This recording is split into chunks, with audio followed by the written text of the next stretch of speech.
Iron is one of the elements highlighted within the Quran. There is even a chapter named Al-Hadid, which means iron.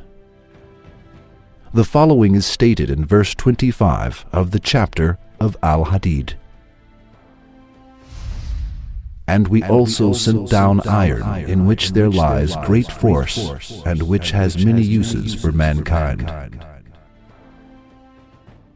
The word anzalna, used for the formation of iron in the verse, means we sent down.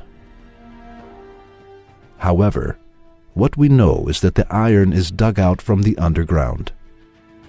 In our opinion, we dug out should have been preferred instead of we sent down. However, the situation is not what we think. With the expression we sent down in the verse, a very important scientific miracle is pointed out. It is as follows. For the formation of the mineral of iron, a certain temperature is needed.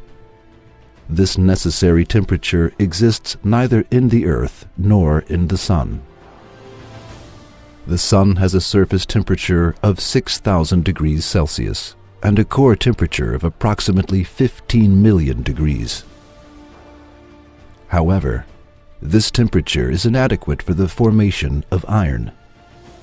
Iron can only be produced in stars much larger than the sun, where the temperature reaches a few 100 million degrees. When the amount of iron exceeds a certain level in stars, called a nova or a supernova, the star can no longer accommodate it, and it eventually explodes. These explosions make it possible for iron to be dispersed into space. All astronomic discoveries have put forth that the mineral of iron comes from huge stars from outer space. Not only the iron in the Earth, but also the iron in our solar system is acquired from outer space. For, as we have stated before, the temperature of the sun is not enough for the formation of the iron mineral. What is understood from all above is that the mineral of iron is not formed in the earth, but sent down by being carried away from supernovas.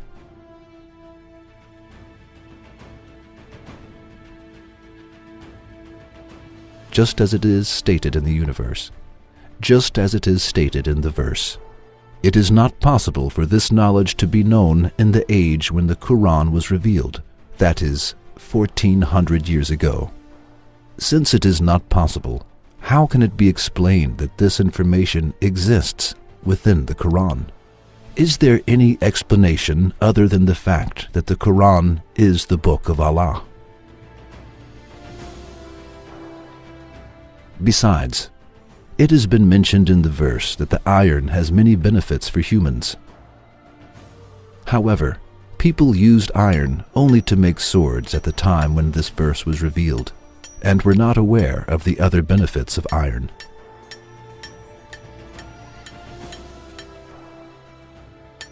Despite this, the Quran stated, it has many benefits for mankind. Now, let us see the latest scientific data on iron. Without the iron atom, carbon-based life in the cosmos would not be possible. That is, there would be no supernovae, no heating of the primitive Earth, no atmosphere, and no hydrosphere. There would be no protective magnetic field, no Van Allen radiation belts, no ozone layer, no metal to make hemoglobin in human blood, no metal to tame the reactivity of oxygen, and no oxidative metabolism. It is very significant and wise that attention is attracted to iron, particularly that the following is stated about it. Iron in which there lies great force, and which has many uses for mankind. Along with what we have mentioned above, there is one more secret in this verse. It is as follows. The verse that mentions iron is verse 25 of the chapter of Al-Hadid. This verse contains two rather interesting mathematical codes. Al-Hadid is the 57th chapter within the Quran. When the word is uttered with the definite article al, the, as Al-Hadid in Arabic, the sum of the abjad value, numerological value, of its letters is also 57. The numerological value of the word hadid alone, without the definite article, is 26, and 26 is the atomic number for iron. That is, when we utter it as Al-Hadid, its numerological value is 57, which is the number of the chapter within the Quran. When we utter it as Hadid, its numerological value is 26, which is the atomic number of iron. Now, let us think justly. Is it possible for a human being who could not read or write, and who lived in the desert 1400 years ago, when science and technology did not exist, even by name, to know that iron was sent down from the sky, and to write it in a book by paying attention to numerological values?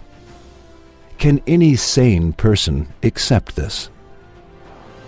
Can a person who accepts it be regarded as sane?